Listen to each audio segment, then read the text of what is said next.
Hello everyone, welcome back to my channel which is English decode. दोस्तों, आज फिर से एक नई कहानी लेकर आई हूँ। ये एक मोरल शॉर्ट स्टोरी है जिसके माध्यम से आज मैं आपको इंग्लिश के बहुत सारे वर्ड्स, उसके साथ साथ ग्रामर के स्ट्रक्चर्स और इस स्टोरी को कैसे पढ़ा जाता है, पढ़कर कैसे समझा जाता है, इसके बारे में बिल्कुल डिटेल से बात करेंगे। तो चलिए बिना किसी देरी के शुरू करते हैं। देखिए, सबसे पहले देखते हैं हमारी स्टोरी का टाइटल, द पेट डॉग, यानी कि पालतू कुत्ता। पेट का मतलब क्या होता है? पेट का मतलब होता है पालतू। एक एडजेक्टिव है।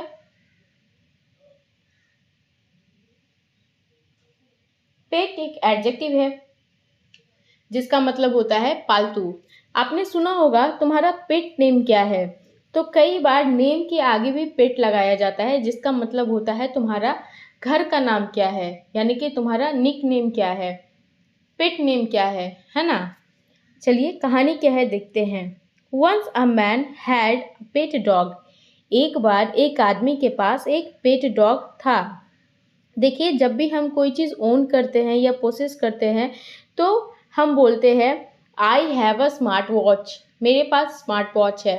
I have a huge building, या और I have a huge flat, तो मेरे पास एक बड़ा फ्लैट है। लेकिन जब हम इसी बात को पास्ट में बोलना चाहते हैं कि मेरे पास एक बड़ा फ्लैट था, मेरे पास एक स्मार्ट वॉच था, तो हम इसे हैड लगाकर बोलते हैं, जैसे I had a watch.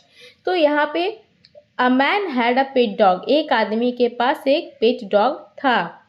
The faithful and strong dog used to guard the master's factory at night. देखिए, the faithful and strong dog, वफादार और स्ट्रॉन्ग कुत्ता, मजबूत कुत्ता, यूज टू गार्ड। हम लोग यूज टू कब लगाते हैं? देखिए, जब भी हम पास्ट में हमारी आदतों के बारे में बात करते हैं तो हम यूज टू लगाते हैं।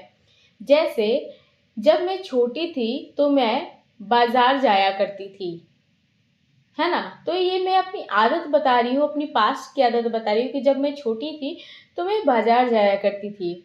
जब मैं छोटी थी तो मैं भिंडी नहीं खाया करती थी। तो ये मैं आदत बता रही हूँ जो पास्ट की थी।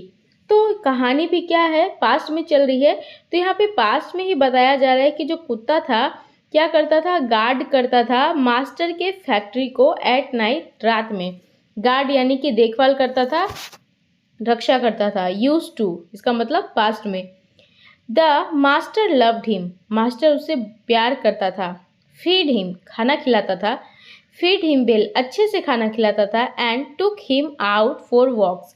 देखिए, टेक आउट का मतलब होता है बाहर लेकर जाना। किसे लेकर जाता था? हिम को। तो टेक हिम आउट। चूंकि ये स्टोरी पास्ट में है इसलिए यहाँ पे टेक के जगह टुक का इस्तेमाल किया गया है, जो कि टेक का सेकेंड फॉर्म है। फॉर वॉक्स, टहलने के लिए। One unlucky day he was hit by a car. देखिए, he was hit by a car मतलब उसे एक कार से चोट लग गई।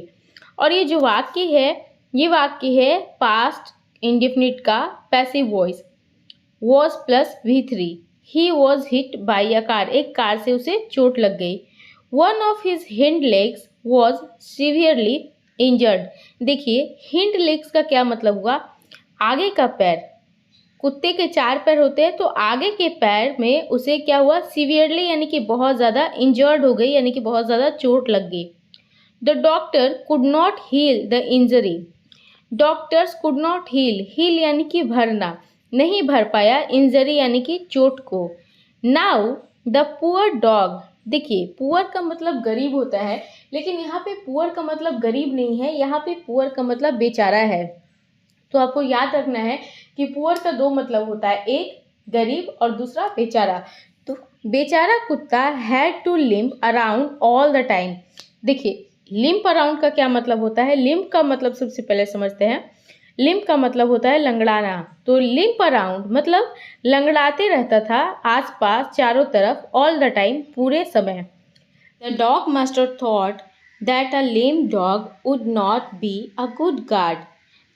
कुत्ते के मालिक ने सोचा, थॉट यानी कि सोचना, जो थिंक का सेकेंड फॉर्म है। दैट अ लेम डॉग, कि एक लंगड़ा कुत्ता, would not be a good guard, एक अच्छा गार्ड, एक अच्छा रक्षक नहीं हो सकता है, वुड नॉट बी नहीं हो सकता है।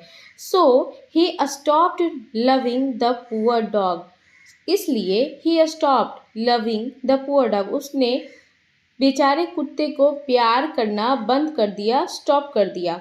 One day the dog smelled some ginger in the air. अब देखिए, स्मेल यानी कि सूंघना, और स्मेल्ड क्या है, स्मेल का सेकेंड फॉर्म है।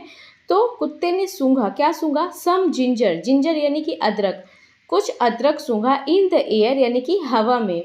ही स्निफ्ड अराउंड, स्निफ अराउंड मतलब क्या हुआ, चारों तरफ सूंघा। देखिए स्निफ का क्या मतलब होता है, आपने देखा होगा कुत्ते को कैसे करके वो सूंघता है बहुत ही बारीकी से, तो उसे इंग्लिश में स्निफ कहते हैं।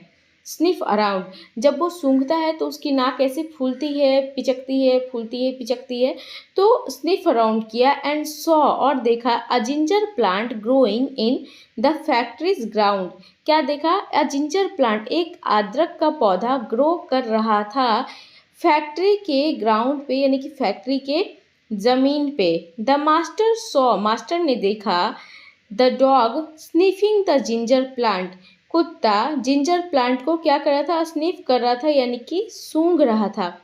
ही checked and found out that the soil near the plant was excellent for growing ginger plants. अब देखिए उस आदमी ने क्या देखा, उसने सबसे पहले चेक किया, जांचा, एंड फाउंड, पाया, that the soil near the plant, यानी कि प्लांट के बगल में, प्लांट के पास, नियर यानी कि पास में जो सॉइल है यानी कि मिट्टी है, वॉज एक्सेलेंट। एक्सेलेंट का मतलब होता है बहुत अच्छा, बहुत अच्छा। तो जो मिट्टी है वो बहुत अच्छी थी, फॉर ग्रोइंग, उगाने के लिए अदरक के पौधे को। He then planted plenty of ginger. देखिए प्लेंटी का क्या मतलब होता है, प्लेंटी का मतलब होता है बहुत सारा। तो उसने प्लांट किया यानी कि बोया प्लेंटी ऑफ जिंजर प्लांट्स, बहुत सारे अदरक के पौधे, and made a huge profit, और बहुत मुनाफा कमाया। मेड अ ह्यूज प्रॉफिट मतलब बहुत लाभ हुआ या बहुत मुनाफा कमाया। देन तब ही द मास्टर रियलाइज, मास्टर समझा, मास्टर को समझ आया, that a physical handicap does not make anyone useless. अब देखिए मास्टर को क्या समझ आया, फिजिकल हैंडीकैप। देखिए फिजिकल हैंडीकैप का मतलब होता है लंगड़ा होना, गूंगा होना, बहरा होना, यानी कि शरीर का कोई भी हिस्सा जब कोई काम नहीं करता है तो उसे क्या बोलते हैं, फिजिकल हैंडीकैप। तो मास्टर को ये समझ में आया कि physical handicap does not make anyone useless, किसी को यूजलेस नहीं बनाता, किसी को बेकार नहीं बनाता। मेक यानी कि बनाना और यूजलेस यानी कि बेकार। तो फिजिकल हैंडीकैप किसी को बेकार नहीं बनाता। क्यों, क्योंकि देखिए कुत्ता क्या हो गया, फिजिकली हैंडीकैप्ड हो गया, उसके आगे के पैर टूट गए, लेकिन फिर भी उसने अपनी नाक की मदद से जिंजर का प्लांट खोजा। और वहाँ जब इस आदमी ने चेक किया, इसके मालिक ने चेक किया, तो पाया कि यहाँ का जो मिट्टी है बहुत ही अच्छा है जिंजर के प्लांट के लिए, और उसने बहुत सारे जिंजर के प्लांट लगाए। तो उससे ये बात समझ में आई कि कोई भी फिजिकली हैंडीकैप होने के बाद बेकार नहीं होता। He started loving and caring for his dog once again. उसने शुरू किया, क्या शुरू किया, लविंग, प्यार करना, एंड केयरिंग, सेवा करना, for his dog once again, फिर से उसने अपने कुत्ते को प्यार और केयर करना शुरू कर दिया। तो दोस्तों ये थी हमारी आज की कहानी। यदि आपको इस कहानी से कुछ सीख मिली हो, कुछ सीखने को मिला हो, तो इसे आप अपने दोस्तों के साथ शेयर कीजिए, मेरे चैनल को सब्सक्राइब कीजिए। आज के लिए बस इतना ही, मिलते हैं नेक्स्ट वीडियो में।